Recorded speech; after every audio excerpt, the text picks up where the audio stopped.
अब गाजा में युद्ध रुक जाएगा और इसके लिए अमेरिका के राष्ट्रपति जो बाइडेन ने अपने विदेश मंत्री को इजराइल भेजा है।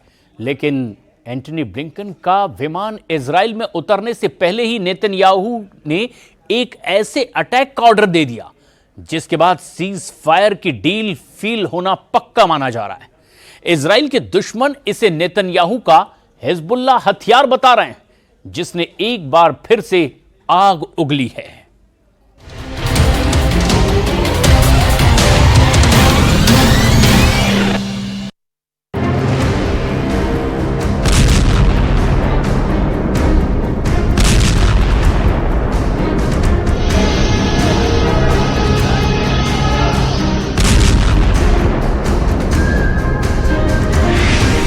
ये आग बता रही है कि सीज फायर नहीं होगा।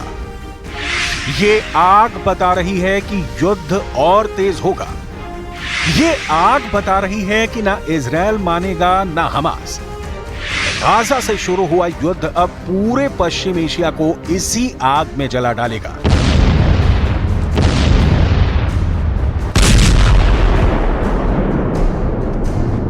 ये है वेस्ट बैंक का जेनिन इलाका, फिलिस्तीन का वो हिस्सा जो पूरी तरह इजराइल के कंट्रोल में है। यहां पर ये कार जल रही है और इस कार में जिंदा जल रहे हैं 2 लोग जो हमास के अल कस्साम ब्रिगेड के बताए जा रहे हैं। नेतन्याहू का मैसेज साफ है, सीज फायर नहीं, खुल्लम खुल्ला फायर करेगा इजराइल।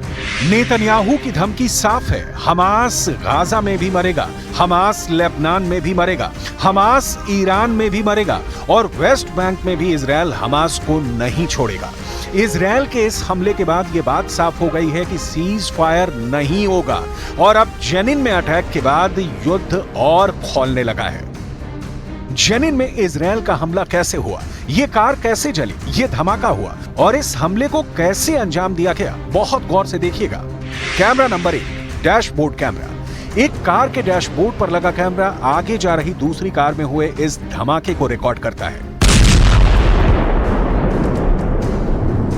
कैमरा नंबर 2, एक दुकान में लगा कैमरा यानी सीसीटीवी। ये शख्स दुकान के बाहर देख रहा, एक कार गुजरती है और फिर होता है धमाका। एक बार फिर देखिए, इसी गुजरती कार में धमाका होता है। कैमरा नंबर 3, इजराइल के ड्रोन में लगा कैमरा। आसमान से इजराइल ने इस धमाके को रिकॉर्ड किया है। जिस कार पर अटैक हुआ वो साफ साफ इंफ्रारेड कैमरे पर रिकॉर्ड हुआ। इसके बाद देखिए क्या अफरा तफरी मची। इजराइल के इस हमले के बाद जैसे ही कार आग के लपटों में घिरी, आसपास के लोग इकट्ठा होने लगे। डर था कि दूसरा हमला भी ना हो, लेकिन शोलों में घिरी कार के जलते हुए लोगों को निकालने की हिम्मत किसी में नहीं दिखी। कार में बैठे थे 2 लोग, दोनों इजराइल के टारगेट पर थे। यह इत्तेफाक था कि दोनों एक साथ कार में बैठे थे। पहला टारगेट रफत महमूद दवासी, जो जेनिन में अल कस्साम का कमांडर था। दूसरा टारगेट अहमद वलीद अबू ओरा, ये अल कस्साम के बड़े शहरों में से एक था। ये दोनों इजराइल के इस अटैक में मारे गए हैं।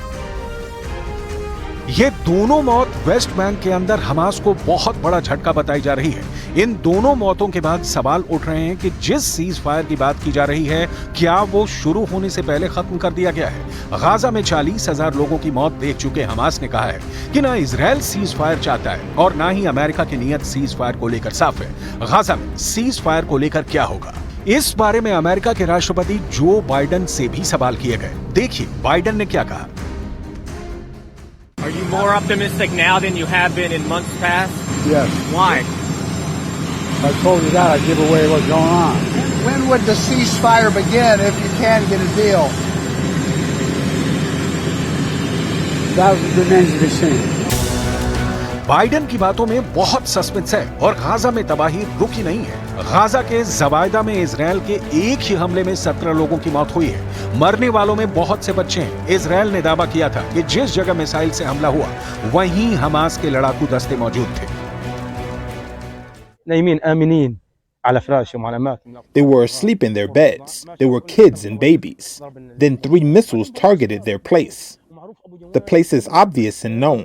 It's known that Abu Jawad is a fish and meat merchant. If they target merchants, what about other people? ये तस्वीरें भी बता रही हैं कि वेस्ट बैंक के हालात गाजा से कम नहीं है। जो ताजा तस्वीरें और वीडियो आ रहे हैं, यहाँ जो कोहराम मचा है वो गाजा में तबाही वाले मीटर को तोड़ने जा रहा है।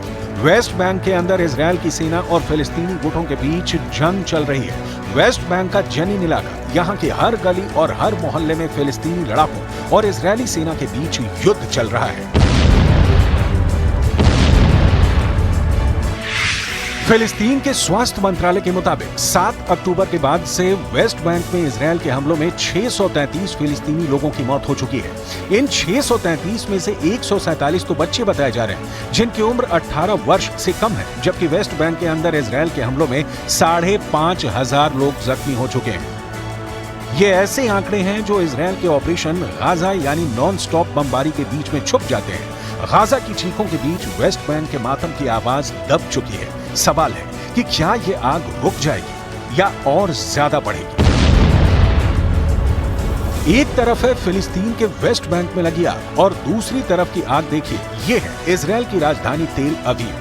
वेस्ट बैंक में जिस आग ने सीज फायर की तमाम उम्मीदों को खत्म कर दिया है, तेल अवीव में वही आग नेतन्याहू के विरोध में जलाई जा रही है ताकि इजरायल की सरकार हमास के साथ बातचीत करे और 120 बंधकों को जल्दी से जल्दी रिहा करवाए। लेकिन क्या अब ये इतना आसान होगा?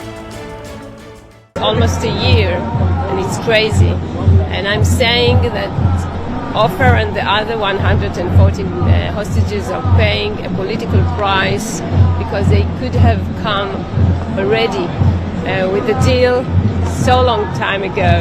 So many people could have come alive instead of they're gonna come bodies dead, and it's a shame.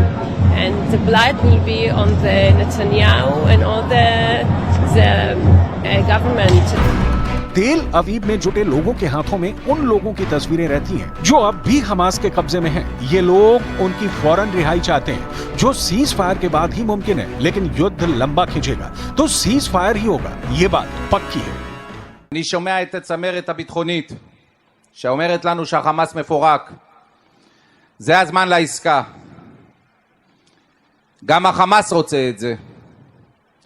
גם איראן וחיזבאללה בשקט שלהם גם רוצים את זה. אם לא תהיה עסקה, תהיה מלחמה ארורה. ובמלחמה הארורה הזאת יודעים איך נכנסים, אבל לא יודעים איך יוצאים. 24 घंटे के अंदर इजरायल, गाजा और वेस्ट बैंक में जो कुछ हुआ उससे ये बात साफ है कि अब सीज फायर नहीं, खुल्ला फायर करेगा इजरायल। इजरायल बता रहा है कि अब हमास गाजा में भी मरेगा। ईरान और लेबनान के साथ वेस्ट बैंक में भी वो हमास को नहीं छोड़ेगा। वेस्ट बैंक के जनीन में अटैक के बाद ये युद्ध अब और खौलने लगा है। सीज फायर के रास्ते बंद हो रहे हैं।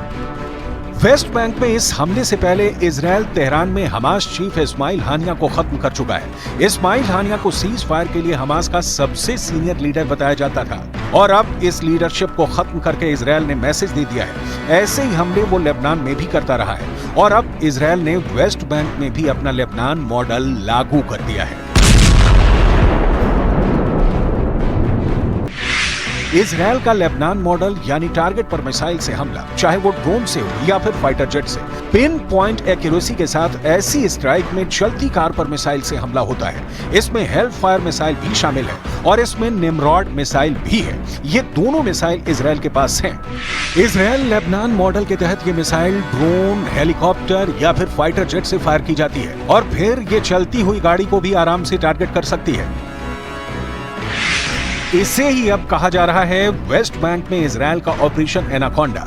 गाजा के बाद वेस्ट बैंक में इजरायल और हमास के बीच बड़ा युद्ध शुरू हो चुका है। इजरायल के ऑपरेशन एनाकोंडा में इस वक्त पूरा वेस्ट बैंक जकड़ा जा चुका है। इजरायली सेना की गाड़ियां इस वक्त पूरे वेस्ट बैंक में घूम रही हैं। उत्तरी वेस्ट में तुलकरम कैंप के अलावा जेनिन के आसपास सबसे ज्यादा हिंसा देखी जा रही है। जेनिन और तुलकरम इस वक्त वेस्ट बैंक का रफा और खान यूनुस जैसा वॉर जोन बन चुका है। जिस तरह के इजरायली हमले गाजा के रफा कैंप के आसपास हो रहे हैं, कभी 80 तो कभी 100 से भी ज्यादा लोगों की जान जा रही है। ठीक वैसा ही ऑपरेशन अब इजरायल ने वेस्ट बैंक के तुलकरम इलाके में चला दिया है और इसका नाम है ऑपरेशन एनाकोंडा। गोलियों की बौछार, बारूदी सुरंगों के धमाके और गलियों में गोलीबारी की तस्वीरों ने पूरी दुनिया को परेशान कर दिया है। सवाल उठ रहा है, क्या इजरायल अब वेस्ट बैंक को दूसरा गाजा बनाना चाहता है? वेस्ट बैंक फिलिस्तीन का वो हिस्सा है जो गाजा से करीब 20 गुना बड़ा है और यहाँ करीब 30 लाख लोग रहते हैं जो फिलिस्तीनी हैं।